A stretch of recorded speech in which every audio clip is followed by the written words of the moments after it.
నమస్తే, welcome to special focus. Raghu Rama Krishna Raju ఈ పేరు తెలియని వాళ్ళు ఇటు రెండు తెలుగు రాష్ట్రాల్లో ఎవరో ఉండరనే చెప్పుకోవాలి. ఎందుకంటే ముఖ్యమంత్రి జగన్మోహన్ రెడ్డి బాధితుడిగా ఆయన పెద్ద ఎత్తున కూడా అందరికీ సుపరిచితం. అలాగే ముఖ్యమంత్రి జగన్మోహన్ రెడ్డిని టార్గెట్ చేసినటువంటి వ్యక్తిగా కూడా, అంటే రాజకీయంగా కావచ్చు, సామాజికంగా కావచ్చు, ముఖ్యమంత్రి చేస్తున్నటువంటి పరిపాలనాపరమైనటువంటి అంశాల్లో లోటుపాట్లు, అక్రమాలు, సమస్యలకు సంబంధించి, ప్రజా వ్యతిరేకమైనటువంటి పరిస్థితులకు సంబంధించి ఎదురొడ్డి పోరాడుతున్నటువంటి వ్యక్తుల్లో ప్రధానమైనటువంటి వ్యక్తిగా చెప్పుకోవచ్చు. అంటే రాజకీయ పార్టీలు అయితే పోరాడతాయి, కానీ వ్యక్తులు పోరాడుతున్నటువంటి వ్యక్తులు ఎవరు అంటే రఘురామకృష్ణరాజు గారిని చెప్పుకోవచ్చు. ప్రస్తుతం మనం రఘురామకృష్ణరాజు గారు ఏపీలో అడుగుపెట్టినటువంటి ఒక పరిణామం, గతంలో ఆయన కేసులకు సంబంధించి భయభ్రాంతులకు గురి చేసిన నేపథ్యంలో ఆయన్ను కేసులకు సంబంధించి అనారోగ్య పరిస్థితులు, అలాగే పోలీసుల చేత దాడులు చేపించిన పరిస్థితుల నేపథ్యంలో ఆయన ఢిల్లీలో ఉన్నటువంటి పరిస్థితి, హైదరాబాద్లో ఉంటున్నటువంటి పరిస్థితి. అయితే ఏపీకి రావడానికి, సొంత నియోజకవర్గానికి రావడానికి కూడా కోర్టు పర్మిషన్ తీసుకొని కోర్టు రక్షణ ద్వారా ఆయన వచ్చిన పరిస్థితి. రఘురామకృష్ణరాజుని అమితంగా అభిమానించేటటువంటి వ్యక్తి ఎవరైనా ఉన్నారు అంటే అడ్వకేట్ రజనీ గారు. ఆయన యొక్క జగన్మోహన్ రెడ్డిని ఏదైతే ఎలాంటి అన్కండిషనల్గా ఎలాంటి పరిస్థితుల్లోనైనప్పటికీ కూడా వ్యతిరేకించేటటువంటి వ్యక్తి, ఎవరైతే ఎదురొడ్డి పోరాడుతున్నటువంటి వ్యక్తి ఉన్నారంటే రఘురామకృష్ణరాజు అని నిత్యం కూడా చెప్పేటటువంటి పరిస్థితి. ప్రస్తుతం రఘురామకృష్ణరాజు గారికి ఇది ఒక తొలి సంక్రాంతి అని చెప్పుకోవాల్సిన పరిస్థితి. జగన్మోహన్ రెడ్డి 5 సంవత్సరాలకు సంబంధించినటువంటి పరిపాలనకు సంబంధించి చూస్తే ప్రస్తుతం మనతో అడ్వకేట్ రజనీ గారు ఉన్నారు. మేడం, చెప్పండి, రఘురామకృష్ణరాజు గారి గురించి మీరు తరచూ చెప్పేటటువంటి పరిస్థితి. వన్ మ్యాన్ ఆర్మీ, ఆయన ఒక ప్రభుత్వాన్ని ఎదుర్కొని ఆయన స్వీయ రక్షణ కోసం కావచ్చు, ప్రజా సమస్యలకు సంబంధించి కావచ్చు ముందుకెళ్తున్నటువంటి పరిస్థితి. ఆయన తొలిసారిగా ఏదైతే సంక్రాంతి పండుగకి ఆయన సొంత నియోజకవర్గంలోకి రావడం జరిగింది. ఆయన తాజాగా హాట్ కామెంట్స్ కూడా చేశారు. షర్మిల ప్రభావం ఉంటే 150 సీట్లు వస్తాయి, షర్మిల ప్రభావం అంతంత మాత్రం అయితే 130 సీట్లు డెఫినెట్గా వస్తాయి ఏపీలో, జగన్మోహన్ రెడ్డి ఇంటికి పోక తప్పదనేటటువంటి వ్యాఖ్యలు. ముందుగా రఘురామకృష్ణరాజు గారు సొంత నియోజకవర్గానికి రావడానికి సంబంధించి మీరు ఎలా ఫీల్ అవుతారు? ముఖ్యంగా మొట్టమొదటిసారిగా 4 సంవత్సరాల తర్వాత నరసాపురం, భీమవరం పరిసర ప్రాంతాల్లో అడుగుపెట్టినటువంటి త్రిబుల్-ఆర్ అనమాట. త్రిబుల్-ఆర్ సినిమా ఎంత ఫేమస్సో మా త్రిబుల్-ఆర్ గారు కూడా అంతే ఫేమస్, రఘురామకృష్ణరాజు. నిజంగా రాముడి పాదుకలతో రాజ్యమేలిందా అన్నది విధంగా ఈరోజు నరసాపురం ఎంపీ సీటు అదే రకంగా ఉందండి. 4 సంవత్సరాలు ఆంధ్రాలో అడుగు పెట్టలేని భయభ్రాంతులు కూడినటువంటి పరిస్థితులు. మరి భయపడితే ఆంధ్రాలో అడుగు పెట్టలేకపోతే మరి అక్కడ కూర్చొని ఏం చేస్తున్నారు? జగన్ గారికి లొంగిపోయారా? లాల్ సలాం అంటూ, జీ హుజూర్ అంటూ చేతులెత్తేసాడా? లేదు. ఒక వీరోచిత పోరాటం చేశాడు.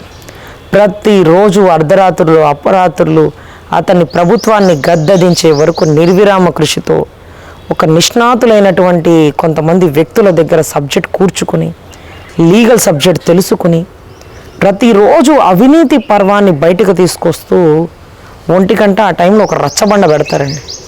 ఎవరు ఏ పనిలో ఉన్నా సరే ఆ రోజు, ఆ క్షణం, ఆ పని మానుకొని ఆ గంటో అరగంటో ఆయన రచ్చబండ వినాల్సింది. ఎందుకంటే ఈరోజు ఏ సమస్యని లేవనెత్తారు?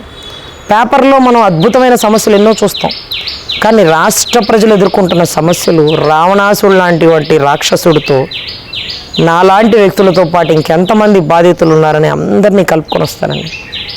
మహాసేన్ రాజేష్ అన్న కానీ, మాలాంటి వాళ్ళని కానీ ఎంతోమందిని ఎంకరేజ్ చేస్తారు. మంచి కొంత చక్కగా మాట్లాడతావు, మంచి సబ్జెక్ట్ ఉంది అంటూ ఎంకరేజ్ చేస్తారండి. ఏ పార్టీ అధినాయకులైనా మేము కలవలేమేమో, కానీ ప్రతిరోజు ఫోన్ కాంటాక్ట్లో అందుబాటులో ఉండగల వ్యక్తి రఘురామకృష్ణరాజు గారు. నిజంగా ఆ తల్లి సొమ్ము తిన్నవాడు, ఆ తల్లి చేతి అన్నం తిన్నవాడు విశ్వాసం చూపించకపోతే వాళ్ళ కర్మ గతి ఏ రకంగా ఉంటుంది అంటే, ఆయన పాదయాత్ర చేస్తున్నప్పుడు ఎంత డబ్బు రఘురామకృష్ణరాజు గారి భార్య చేతులతోంచి తీసుకున్న వ్యక్తికి తెలుసు, ఇచ్చిన ఆ తల్లికి తెలుసు. ఈరోజు ఆ తల్లి భర్తని అరెస్ట్ చేయించాడా? సహజం. కానీ కాళ్ళ మీద కుళ్ళబొడిచిచ్చాడా? సరే, తప్పదేమో. అంతకు మించి చంపించబోయారండి. కొన్ని ట్రైన్లు ఆపేసి సెక్యూరిటీ ఫోర్స్ ఆయన ముందుగానే బయటకు తీసుకొచ్చి కాపాడగల పరిస్థితులు. ఎందుకంటే ఈ దేవుణ్ణి గట్టిగా నమ్మే వాళ్ళం అండి మేము. నిజంగా రాజుగారు కానీ నేను కానీ ముఖ్యంగా మాకు తిరుమల తిరుపతి వెంకటేశ్వర స్వామి అంటే భయభక్తులతో ఉంటాం. ఆయన నమ్ముకున్న వెంకటేశ్వర స్వామి ఆయన్ని అడుగడుగునా కాపాడారు. ఆ తల్లి శనివారం పచ్చి నీళ్లు కూడా ముట్టుకోదు. వెంకటేశ్వర స్వామికి పూజ చేయింది, ఒంటి ఉపవాసం ఉండండి. ఈరోజు ఆవిడ మాంగళ్యం కాపాడగలిగారంటే భగవంతుడి దయే. అటువంటి వ్యక్తి మామూలుగా ఎంపీలు ఎంతోమంది ఉంటారండి, మాకు ఎవరు తెలియదండి బాబు. 27 మంది ఎంపీలో ఎంతో ఉంటారు కదా మనకు తెలిసి, 25 మంది. దాంట్లో ఒకళ్ళ పేర్లు కూడా మాకు తెలియదు, వాళ్ళు ఏం చేస్తుంటారు ఏంటో మాకు తెలియదు. కానీ ఎప్పుడైతే రఘురామకృష్ణరాజు గారు ఎంపీ అయ్యారో, గెలిచినప్పుడు కూడా మాకు తెలియదండి ఆయన. ఎప్పుడైతే సమస్యను ఎదుర్కొన్నారో, ఎప్పుడైతే సమస్యల వలయం నుంచి చిక్కుకున్నారో, అక్కడి నుంచి బయటకు వచ్చిన తరుణంలో ఆయన హీరోయిజాన్ని చాటుకున్నారండి. హీరో ఊరికే అయిపోరుగా, పెద్ద ఫైటింగ్ చేశాకే హీరో బయటకు వస్తాడు. అటువంటి ఫైటింగ్ చేశాడు. లేకపోతే గుంపులో గోవిందలాగా అయిపోయాడు. ఇప్పుడు ఏక్ నిరంజన్ లాగా ఒక్కడే ఉన్నాడు. ఏది అంత గొప్ప 151 మంది ఎమ్మెల్యేలు, ఎంతమందో ఎంపీలు, వీటన్నిటినీ దాటుకొని ఒక్క మొగోడు డైలీ సీరియల్ లాగా బస్తీ మే సవాల్ అంటూ 1 గంట కల్లా రచ్చబండ పగలగొట్టి పక్కన పడేస్తాడు. పగ, ప్రతీకారం, వీటన్నిటికంటే మించి ఏ రోజు కష్టపడిన వ్యక్తి అండి. ఈరోజు రాజశేఖర రెడ్డి గారైనా రూపాయి వైద్యంతో వెలుగులోకి వచ్చిన వ్యక్తి, చంద్రబాబు గారైనా వాళ్ళ నాన్నగారు పొలం వేసుకుంటూ బయటకు వచ్చినటువంటి వ్యక్తి. వీళ్ళందరూ చిన్న చిన్న స్థాయిలు అండి, ఈరోజు గొప్ప స్థాయికి రావచ్చు. కానీ వీళ్ళు పుట్టుకతో కోటీశ్వరులు, అపర కుబేర్లు, బంగారు స్పూన్తో తినగల సమర్థులు. ఇటువంటి వారిని నువ్వు జైల్లో వేసి కర్రలతో కొళ్ళబొడిచి కాళ్ళ మీద వాపులు చూపిస్తే ఒక డాక్టర్ గారి చేత్తో ఇప్పిస్తారండి. ఇది సొరియాసిస్ వ్యాధట, దానివల్ల వచ్చిన మచ్చలంట. అదేందో ఒళ్ళంతా రాక కాళ్ళ మీద వచ్చినాయి, మాకు అర్థం కాల. తర్వాత కడుపుతో ఉన్న వారికి ఇలా తరచుగా రావచ్చు అని డాక్టర్ చెబుతుంది. అమ్మ నేను బాగా తిని పొట్టొచ్చింది కానీ ఇది కడుపు కాదు తల్లి, మొగోడికి కడుపెట్టొచ్చిద్దమ్మా, కాస్త చూడండి గుర్తించండి నా పరిస్థితిని అంటూ రిపోర్ట్ అష్టవంకర్లుగా రాసేసినటువంటి యంత్రాంగం. ఈ యంత్రాంగం అండర్ కంట్రోల్ ఆఫ్ ప్రభుత్వం. సో ఇటువంటి పరిస్థితుల్లో తీరుతెన్ను లేక ఆ భార్య సెంట్రల్ అమిత్ షా గారితో, అంతకంటే మించిన కీలక నేతలతో మాట్లాడి నా భర్త పరిస్థితి ఏంటి, ఎన్ఎస్జీ కమాండర్లు పెద్ద పెద్ద సెక్యూరిటీ ఫోర్స్ ఉన్న వాళ్ళ మధ్యలోంచి తీసుకెళ్ళిపోయారు. ఆ రోజు ఆ తల్లి చెప్తుంది, నేను అలాగే కూర్చున్నాను రజనీ, ఆ రోజు ఆయన పుట్టినరోజు కేక్ అంతా కట్ చేశారు. సరే నేను పైకి వెళ్ళాను, కిందకి చూస్తే పోలీస్ వాళ్ళు వచ్చారు. ఒకవేళ పోలీస్ వాళ్ళని పిలిచాడేమో పుట్టినరోజుకి, రఘుకి అందరూ తెలుసు కదా, సో పలకరించడానికి వచ్చారేమో అనుకున్నానమ్మా. సడన్గా వాళ్ళు పట్టుకొని వెళ్ళిపోతుంటే గుండె జారిపోయింది. ఎప్పుడు మా చరిత్రలో ఇలా చూడలేదు. టెన్షన్ పడుతూ మెట్లు గబగబా దిగి బయటకు వచ్చేటప్పటికి పోలీసు సెక్యూరిటీ ఫోర్స్ను కూడా పక్కకు పెట్టి తీసుకొని వెళ్ళిపోయారు. అంతగా తప్పు ఏం చేశాడో మాకు తెలియలేదు. పోను ఆయన ప్రాణానికి కూడా రక్షణ లేదు, జైల్లో ప్రాణాలతో నుంచి బయటకు వస్తాడనే నమ్మకం కూడా కోల్పోతున్నాం. సెంట్రల్ నుంచి ఎంతోమంది అధికారులకి ఫోన్లు చేసాం. అప్పుడప్పుడు రఘు కాబట్టి ఆ 2-3 రోజుల్లో రాగలిగారు, ఇంకొకరైతే జైల్లోనే చనిపోయేవాళ్ళు. అదే రకంగా రఘును కొడుతున్నప్పుడు వీడియో కాల్ చేసి ఇంకొక వ్యక్తులకి చూపించారట. అది నాతో చెప్పి చాలా బాధపడ్డాడు అని ఆ తల్లి ఆవేదన ఉంది చూడండి. వీళ్ళిద్దరేం పరాయి వాళ్ళు కాదండి, చాలా చిన్న వయసులో పెళ్ళయిందంట. ఒకరికొకరు మేనత్త కూతురు మేనత్త కొడుకు. సో చాలా సన్నిహితంగా రఘు అంటే అంత అపరిమితమైన ప్రాణం, ప్రేమ. మేము బతికున్నామంటే నిజంగా వెంకటేశ్వర స్వామి దయ రజని. మేము ఆంధ్రాలో అడుగు పెట్టాం, బతికితే మేము ఏదో ఒక వ్యాపారం చేసుకొని ఇక్కడే బతకగలుగుతామంటూ ఆ కుటుంబాన్ని వణికిచ్చాడండి. అప్పుడు నాకు అర్థమైంది, తల్లి చెల్లి కూడా తెలంగాణ దాటి ఆంధ్రాలో రావట్లేదంటే జగన్మోహన్ రెడ్డి 2 యాంగిల్ ఒకటి ఉంటుందండి. అది చూస్తే బ్రతుకు మీద ఆసున్నోడు జీ హుజూర్ అని అనాల్సిందే, కాల్ముక్తా బాంచెత్ అని అనాల్సిందే, లేకపోతే దూరంగా దాక్కోవాల్సిందే. అటువంటి పరిస్థితుల్లో జీ హుజూర్ అనలేక ఒక రాజు కుటుంబం పుట్టినందుకు, ఒక రాజు పుట్టక పుట్టినందుకు అంత చావు చివరి టంచుల దాకా వెళ్ళినా సరే పోరాటంలో రాజులో మేము ధీటుగా ఉంటామన్నట్టుగా చివరి వరకు జగన్మోహన్ రెడ్డి గారిని ఎదిరించారు. ఈరోజు భీమవరంలో అడుగు పెడుతుంటే కొన్ని వందల వేల మంది, లక్షల మంది జనం కుప్పలు తప్పలుగా ఆయన వచ్చి చూస్తూ, అయ్యా మిమ్మల్ని చూస్తామనుకోలేదయ్యా అని ఒకళ్ళు, మళ్ళీ ఊరికి పండగ వచ్చిందయ్యా అని ఒకళ్ళు, సంక్రాంతి పండగ ఇప్పుడు మాకు వచ్చిందయ్యా 4 సంవత్సరాల తర్వాత అని ఒకళ్ళు. ఢిల్లీలో చాలా ఫ్రీగా మాట్లాడేదాన్నండి. హైదరాబాద్ వెళ్ళినప్పుడు కూడా చాలా సబ్జెక్ట్ గురించి మాతో డిస్కస్ చేసేవారు. రజని ఈ కేసు వేశారు సిద్ధార్థ లుద్రా గారు, ఇలాంటి జడ్జిమెంట్ అది ఇదని మంచి అనలైజింగ్గా సబ్జెక్ట్ గురించి. ఎప్పుడైతే భీమవరంలో ఆయన వైభోగం ఎలా ఉంటుందో చూడడానికి వెళ్తే అక్కడ ఉండేవాళ్ళు మాట్లాడచ్చు, మీరు ఢిల్లీలో మాట్లాడచ్చు, మళ్ళీ మా రాజుగారు మాకు దొరకరు మేడం, మళ్ళీ ఎలక్షన్ కూడా వచ్చాక ఎప్పుడు వస్తారట, ఈ లోపు మేము మాట్లాడుకోవాలి, ఈ లోపు మేము చూసుకోవాలి, మా ఊరు అన్ని ఏరియాలో తిరగాలి అంటూ ఎంతోమంది కుప్పలు తప్పలుగా కదిలొచ్చినటువంటి పరిస్థితులు అండి. ఈరోజు రాజుగారు అబ్బాయి భరత్ అండి, వ్యాపారాల్లో పూర్తిగా నిష్ణాతులైనటువంటి వ్యక్తి. అదే రకంగా రాజుగారికి ఒక కూతురు ఉందండి. ఆ కూతురు రామచంద్ర గారి అబ్బాయిని పెళ్లి చేసుకుంది.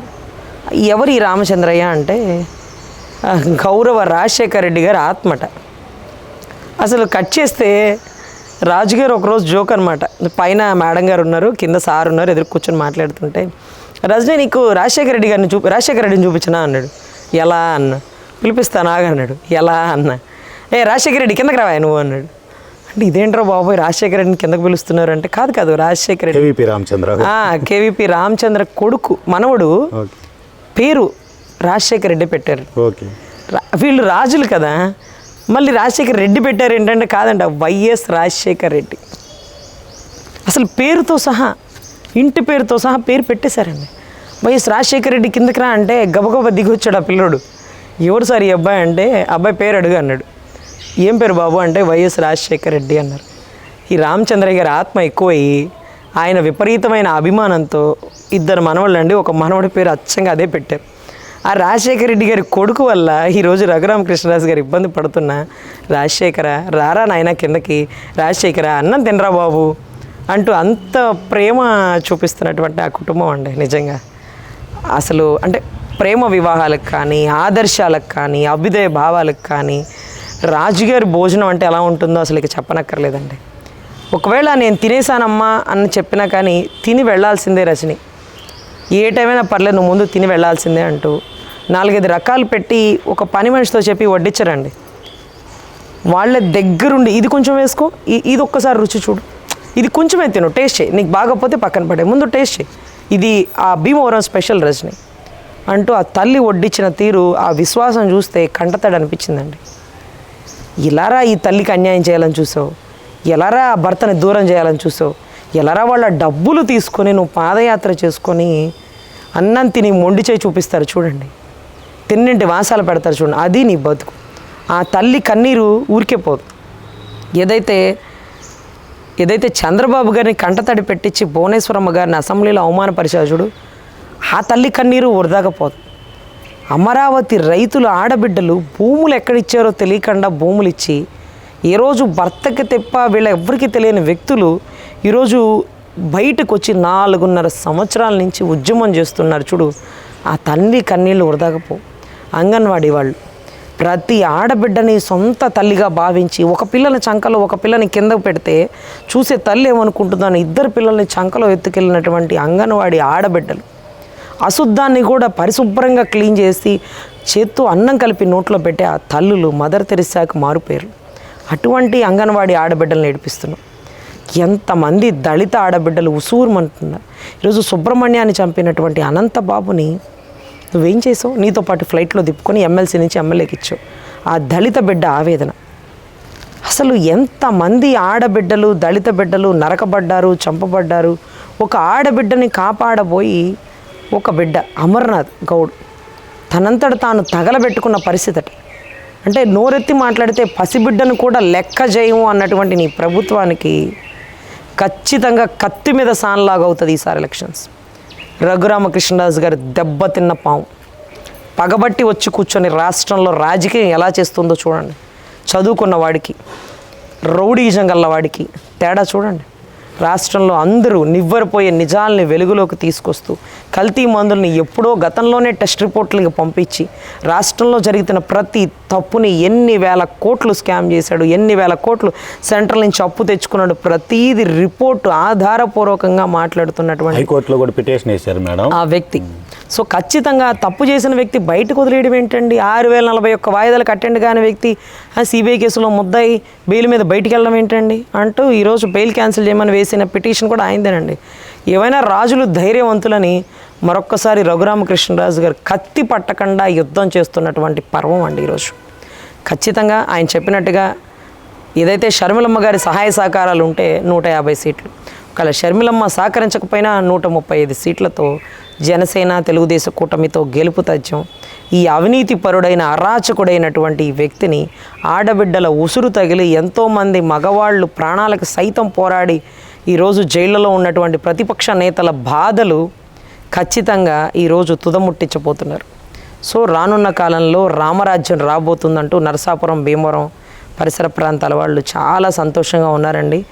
ఏదైతే రాజుగారు అబ్బాయి భరత్ ఉన్నాడో, రాజుగారు అందుబాటులో లేనప్పుడు రాముడి పాదుకలతో భరతుడు రాజ్యం ఏలతాడు అనే విధంగా ఈరోజు భరత్ అప్పుడప్పుడు భీమవరంలో పరిసర ప్రాంతాలన్నీ పర్యవేక్షిస్తూ గుళ్ళ ఓపెనింగ్కి అన్నిటికీ ఎక్కడ ఎవరికి ఏ సమస్య వచ్చినా వారిని ఆదుకుంటున్నటువంటి భరత్ కూడా రానున్న కాలంలో రాష్ట్ర ఎలక్షన్స్లో ఒక కీలక పర్వం పోషించబోతారేమోనని మనస్ఫూర్తిగా ఆశిస్తున్నామండి. ఎంతోమందికి తల్లిగా, ఎంతోమంది రాజకీయవేత్తలకి, ఎంతోమంది నిష్ణాతులకి సమర్థత గల సమాధానం చెప్పగల రాజుగారి భార్య ఎప్పటికీ ఒక జిజియాబాయి లాగా, ఏదైతే అశోక్ చక్రవర్తి ఉంటారు చూడండి, ఇలా నువ్వు చేయాల్సిందే భరత్ అంటూ శాసిస్తూ ఇది కరెక్టు ఇది తప్పు అంటూ రాజుగారికి అడుగడుగున సలహా సూచనలు ఇస్తున్నటువంటి ఆ తల్లి కూడా నిజంగా గొప్ప వీరవనితగా భావిస్తూ ఆ కుటుంబానికి మంచి జరగాలని, రానున్న ఎలక్షన్స్తో భారీ మెజారిటీతో గెలిపి రఘురామకృష్ణరాజు గారి జెండా ఎగురవేయాలని, ఆయన మీద పెట్టినటువంటి తప్పుడు కేసులను కొట్టేసి ఆ కుటుంబానికి రక్షణ కల్పించాలని మనస్ఫూర్తిగా కోరుకుంటున్నాను. Thank you madam. ఇది పరిస్థితి. ఏదైతే ఏపీలో ప్రభుత్వానికి ఎదురొడ్డి ప్రజా సమస్యలను ఎప్పటికప్పుడు ఎత్తి చూపుతూ సాక్షాత్తు హైకోర్టులో కూడా ప్రభుత్వం ఈ 4.5 సంవత్సరాల్లో చేసినటువంటి అవినీతి అక్రమాలకు సంబంధించినటువంటి నిధుల స్కామ్కు సంబంధించినటువంటి ఆరోపణలకు సంబంధించినటువంటి సాక్ష్యాధారాలతో సహా హైకోర్టులో పిటిషన్ దాఖలు చేసిన పరిస్థితి రఘురామకృష్ణరాజు గారు. అలాగే ఆయన ఏదైతే తాజాగా సంక్రాంతికి సంబంధించి 4 ఏళ్లకు సంబంధించి ఆయన దూరంగా ఉంటూ ఈ తాజాగా ఉన్నటువంటి సంక్రాంతికి ఆయన హాజరవటం అనేది ప్రస్తుతం చర్చనీయాంశమైన పరిస్థితుల్లో ఆయనకు అత్యంత అభిమానంగా ఉన్నటువంటి వ్యక్తి, సన్నిహితంగా ఉన్నటువంటి వ్యక్తి, ఆయన యొక్క పోరాట పటిమను గుర్తించి ఆయనకు సంబంధించి ఎప్పుడూ కూడా ప్రస్తావించేటటువంటి వ్యక్తి సీనియర్ హైకోర్టు అడ్వకేట్ రజనీ గారు కూడా ఆయనకు సంబంధించినటువంటి భవిష్యత్తు అంతా కూడా మంచిగా జరుగుతుందని, ఆయన డెఫినెట్గా ఈసారి గెలుపొందటం ఖాయం భారీ మెజారిటీతో మరలా అనేటటువంటిది ఒక అభిప్రాయం వ్యక్తం చేస్తున్నటువంటి పరిస్థితి. ఆయన జోస్యం చెప్పినటువంటి ఏదైతే ఉందో 135 సీట్లు కన్ఫర్మ్డ్గా జనసేన టీడీపీ పొత్తుతో ప్రభుత్వం ఏర్పాటు చేస్తుంది.